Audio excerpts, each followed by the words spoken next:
Shalom saudaraku semua, salam damai dan penuh sukacita. Saudaraku yang dikasihi Tuhan Yesus Kristus, selamat berjumpa lagi dalam renungan pada hari ini.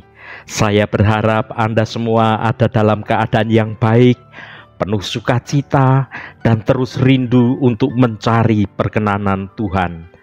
Hari ini saya Cornelius Nugroho dari channel Berkat Baru akan menyampaikan renungan dengan judul Menemukan Kekuatan dalam Ketidakberdayaan. Namun sebelum kita mendengarkan renungan firman Tuhan ini, mari kita berdoa terlebih dahulu. Bapa Surgawi, Bapa dalam nama Tuhan Yesus Kristus, kami bersyukur untuk berkat dan kemurahan-Mu. Hari ini kembali kami datang dalam hadirat-Mu karena kami membutuhkan firman-Mu. Senantiasa kami bersyukur atas semua penyertaan dan pertolongan Tuhan dalam hidup kami. Sungguh kami merasakan bahwa semua adalah karena anugerah Tuhan saja. Dan kami mau memakai setiap kesempatan yang Tuhan berikan untuk melakukan perkara yang baik seturut kehendak Tuhan. Bapa, saat ini kami mau mendengarkan sabda firman-Mu. Berkati kami dan urapi kami Tuhan, supaya kami mengerti dengan pengertian yang diperbarui dan kami senantiasa taat pada setiap kehendak-Mu. Di dalam nama Tuhan Yesus Kristus, kami naikkan doa ini ke hadirat-Mu. Haleluya, amin. Saudaraku yang terkasih, seorang pembicara berkomentar tentang Fanny Crosby, penulis ribuan himne yang buta sejak usia 6 minggu. Pembicara itu menyayangkan Tuhan Sang Pencipta yang tidak mengaruniakan penglihatan kepada Fanny. Padahal Tuhan melimpahkan sedemikian banyak karunia lain kepada Fanny. Maklum, bakat Fanny itu begitu menonjol. Ia mampu menulis syair sejak usia 8 tahun. Dan pada usia 15 tahun, ia telah hafal 5 kitab perjanjian lama dan 4 kitab perjanjian baru. Bagaimana tanggapan Fanny atas pendapat pembicara itu? Fanny berkata, "Apakah engkau tahu bahwa jika saya mampu membuat sebuah petisi ketika saya lahir, maka saya ingin dilahirkan buta? Sebab bila saya tiba di surga, maka wajah yang pertama kali akan saya lihat adalah juru selamat saya," ujar Fanny. Sungguh suatu jawaban yang mencengangkan, saudaraku. Fanny tidak menyesali akan kebutaannya. Saudaraku, Rasul Paulus pun menyatakan bahwa dirinya lebih senang dan merasa rela berada dalam kondisi lemah dan teraniaya. Dalam kelemahan ia justru menjadi kuat. Dalam kelemahan ia dapat semakin menyatakan kuasa Kristus. Allah memang mengizinkan Paulus menderita semacam duri dalam daging, yang oleh banyak penafsir diartikan sebagai penyakit yang sulit disembuhkan pada zaman itu. Hal ini untuk mencegah Paulus meninggikan dirinya setelah memperoleh pengalaman spektakuler, yaitu diangkat ke langit ketiga. Mari kita baca 2 Korintus pasal 12 ayat 10. "Karena itu aku senang dan rela di dalam kelemahan, di dalam siksaan, di dalam kesukaran, di dalam penganiayaan dan kesesakan oleh karena Kristus. Sebab jika aku lemah, maka aku kuat." Saudaraku, ayat ini merupakan pernyataan Paulus yang luar biasa tentang menemukan kekuatan dalam ketidakberdayaan. Paulus mengalami kelemahan seperti duri dalam daging. Duri ini apapun bentuknya merupakan sumber penderitaan dan kelemahan bagi Paulus. Menghadapi kelemahannya ini, Paulus merasakan ketidakberdayaan. Paulus sudah berkali-kali minta disembuhkan, tetapi Tuhan tidak menyembuhkannya. Dia tidak mampu mengatasi duri ini dengan kekuatannya sendiri. Dia telah 3 kali memohon kepada Tuhan untuk menghilangkannya, tetapi Tuhan tidak menjawabnya seperti yang ia harapkan. Di tengah kelemahan dan ketidakberdayaannya itu, Paulus menemukan kekuatan dalam Kristus. Dia menyadari bahwa kuasa Kristus itu justru nyata dalam kelemahannya. Bagaimana menemukan kekuatan dalam kelemahan? Yang pertama, menyadari bahwa kelemahan adalah bagian dari kehidupan. Saudaraku, kita semua yang hidup di dunia ini memiliki kelemahan dan kekurangan. Menyadari hal ini akan membantu kita untuk tidak malu atau merasa putus asa atas kelemahan yang ada pada diri kita. Dalam kelemahan, dalam ketidakberdayaan kita, datanglah pada Tuhan. Karena Roh Kudus yang akan menolong kita dan memampukan kita. Mari kita baca Roma pasal 8 ayat 26. Demikian juga Roh membantu kita dalam kelemahan kita. Sebab kita tidak tahu bagaimana sebenarnya harus berdoa. Tetapi Roh sendiri berdoa untuk kita kepada Allah dengan keluhan-keluhan yang tidak terucapkan. Saudaraku, sebuah kenyataan yang tak terhindarkan dalam kehidupan manusia itu sering terjadi. Kita semua memiliki kelemahan, entah itu secara fisik, secara mental, atau secara emosional, atau bahkan secara spiritual. Kelemahan itu seringkali menjadi sumber rasa malu, menjadi sumber frustasi, dan bahkan menjadi keraguan diri. Namun firman Tuhan yang kita baca ini memberikan perspektif yang berbeda tentang kelemahan kita. Kelemahan adalah bagian dari kehidupan semua manusia. Dalam firman Tuhan yang kita baca ini tertulis frasa, demikian pula Roh membantu kita dalam kelemahan kita. Penggunaan kata kita menunjukkan bahwa kelemahan itu bukan sesuatu yang sifatnya individual, melainkan sebuah pengalaman yang universal. Kita semua memiliki kelemahan dan tidak ada seorang pun yang luput dari yang namanya kelemahan. Terimalah kelemahanmu itu sebagai bagian dari kemanusiaanmu.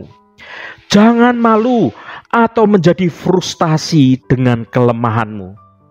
Ingatlah saudaraku, bahwa semua orang memiliki kelemahan dan itu tidak membuatmu kurang berharga.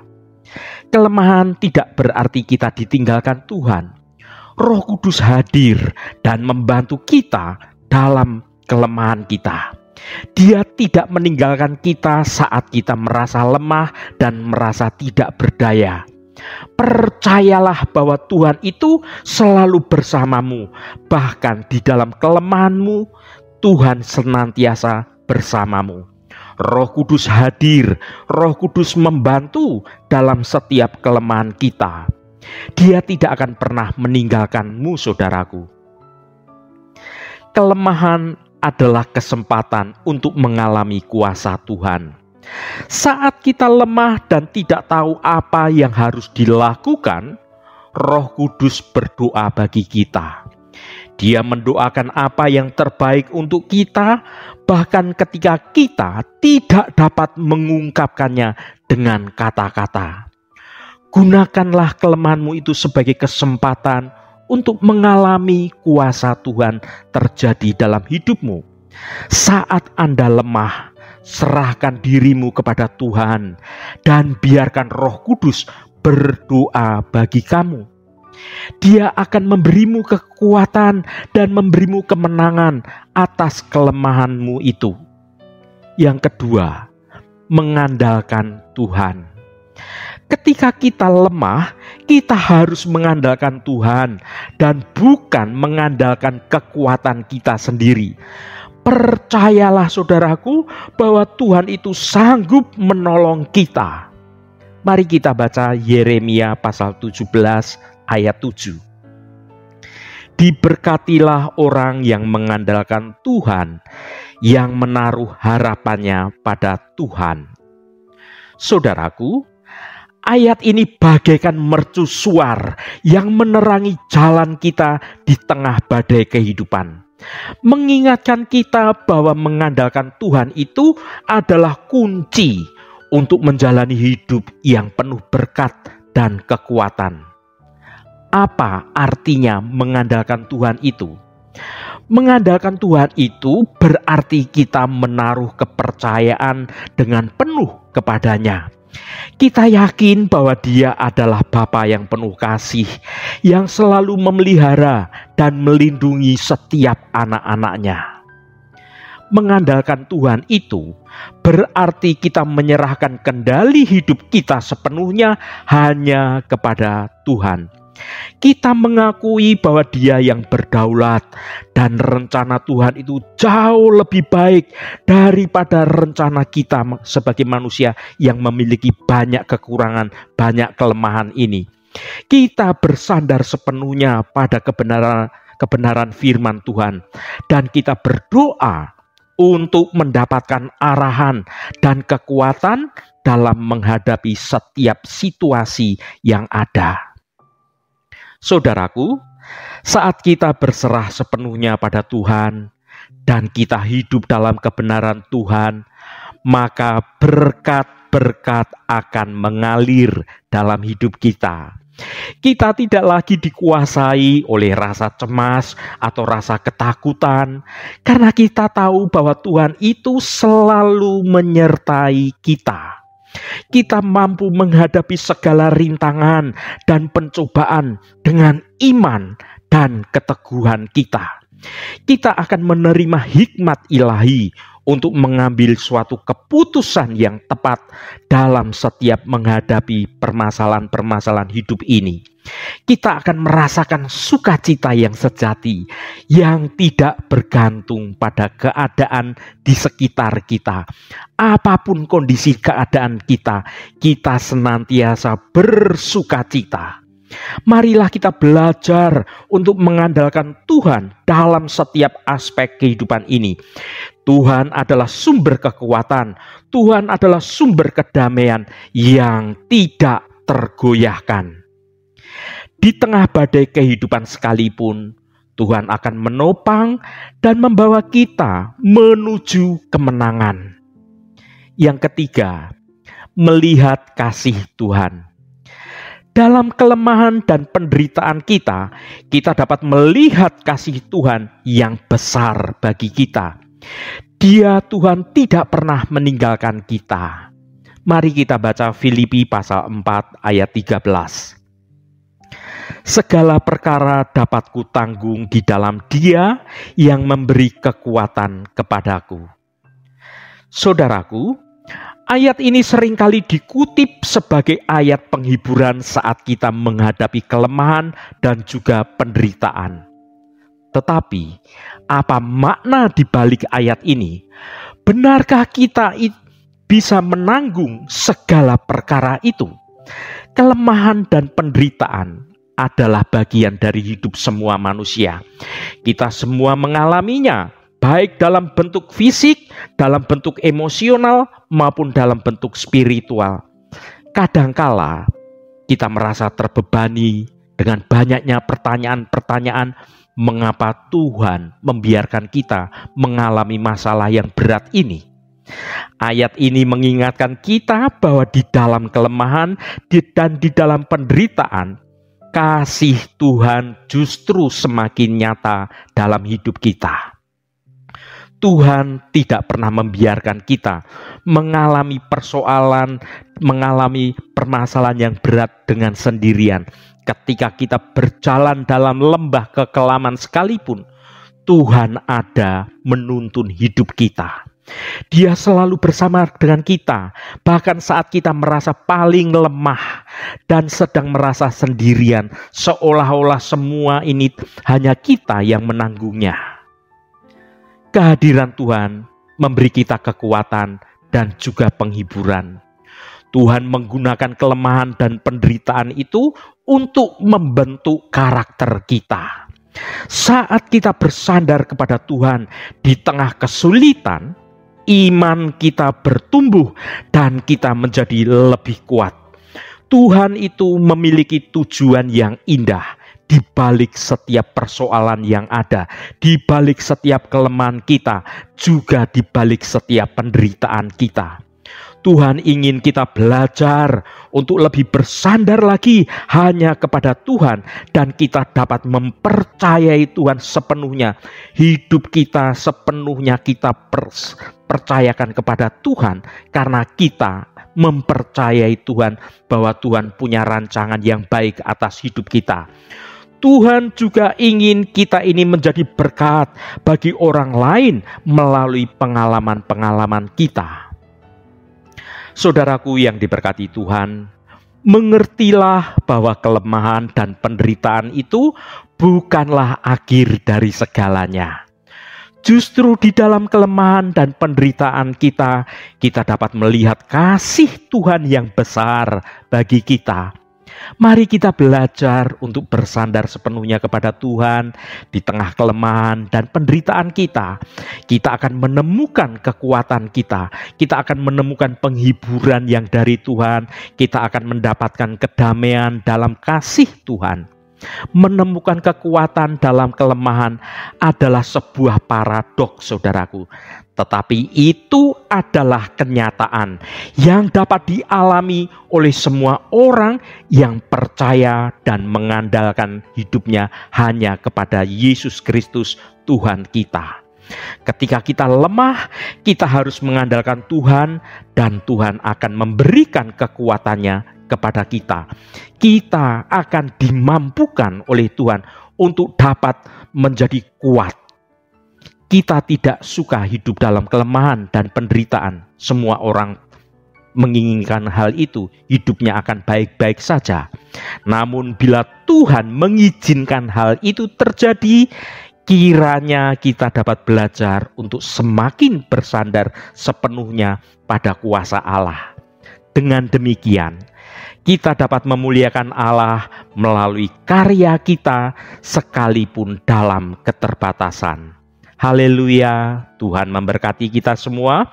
Mari kita tutup renungan ini dengan berdoa. Allah Bapa yang kami sembah dalam nama Tuhan Yesus Kristus, terima kasih atas kebenaran firman-Mu yang sudah kami dengar pada hari ini.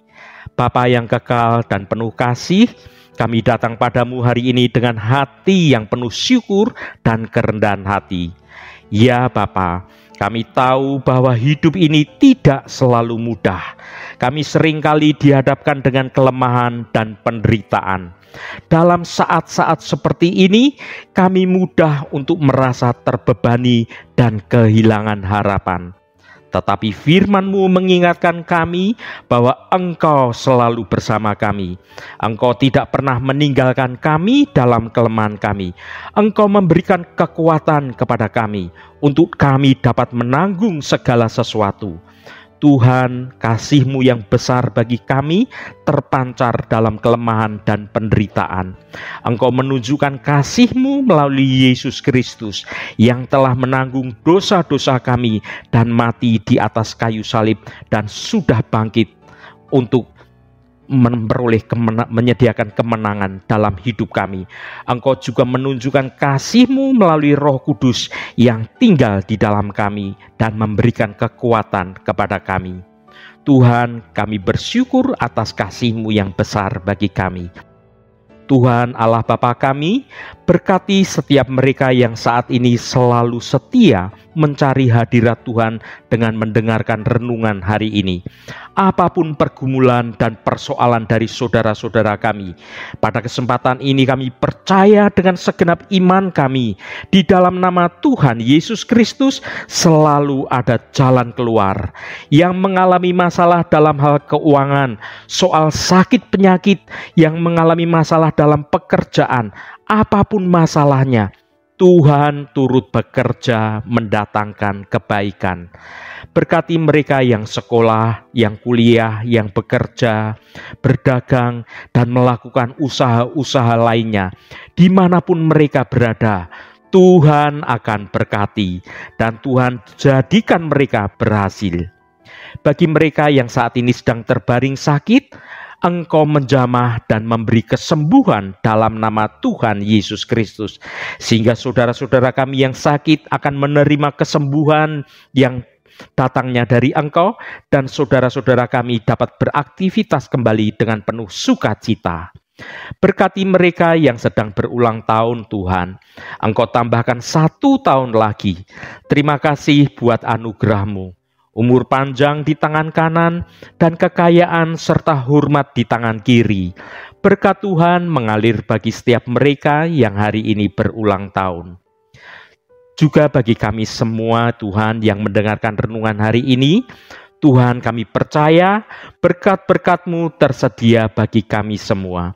Terima kasih Tuhan, segala hormat, pujian, dan ucapan syukur hanya bagi nama-Mu yang kudus. Saudaraku, mari kita berdoa. Bapa kami.